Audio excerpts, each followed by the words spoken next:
नमस्कार मित्रांनो, लग्नानंतर होईलच प्रेम या मालिकेत उद्याच्या भागात असं दाखवलं आहे की काव्या ही तिचा अभ्यास करत बसलेली असेल तेव्हाच पार्थ येतो आणि काव्याला अभ्यास करताना बघून पार्थ खूप शॉक होतो आणि तो म्हणतो, हाऊ क्यूट, किती छान, आज खूप दिवसांनी मी तुम्हाला असा अभ्यास करताना पाहत आहे. तर म्हणती, मग काय, नाही तसं नाही, पण आज तुम्ही पुस्तक पण सरळ धरलेलं आहे, तुम्हाला असं बघून मला खूप छान वाटत आहे. असं बोलल्यानंतर ना ती म्हणते, हो, आता मी सरळ मार्गाने चालायचं ठरवलं आहे, कारण की मागच्या आयुष्यात जे काही झालेलं आहे ते सगळं मी मागेच विसरून मी पुढे चालायचं ठरवलं आहे. मागचे सगळे धडे मी पुसणार आहे. असं बोलल्यानंतर ना आता पार्थला काही कळत नाही की काव्या नक्की अशी का बोलत आहे, तिला काही झालं आहे का, ती अशी अपसेट का फील होते. आज तर ती माझ्यावर चिडली पण नाही, मी तिला प्रश्न विचारले तर. हे सगळे प्रश्न आता पार्थच्या मनात उभरलेले असतात आणि पार्थला खरं तर काही कळतच नसतं की काव्या अशी का बोलते आहे. आणि आज चक्क ती अभ्यास करते हे पाहून पार्थला खूपच शॉक बसलेला असतो.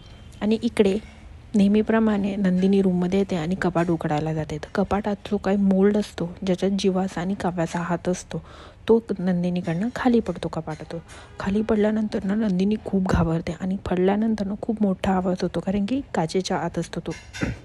आणि त्या आवाजाने जीवा उठतो.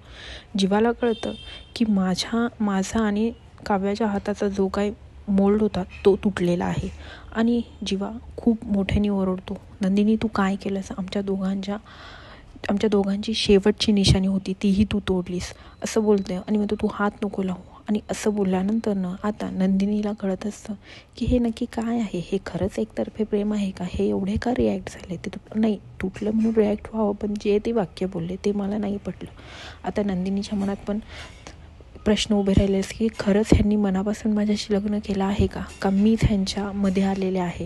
हे सगळे प्रश्न नंदिनीच्या मनात उभारलेले असतात. आता नंदिनीच्या मनातल्या प्रश्नांचे उत्तरं नंदिनीला मिळतील का हे पाहण्यासाठी विसरू नका लग्नानंतर होईलच प्रेम आणि माझ्या चॅनलला सबस्क्राईब करा. धन्यवाद.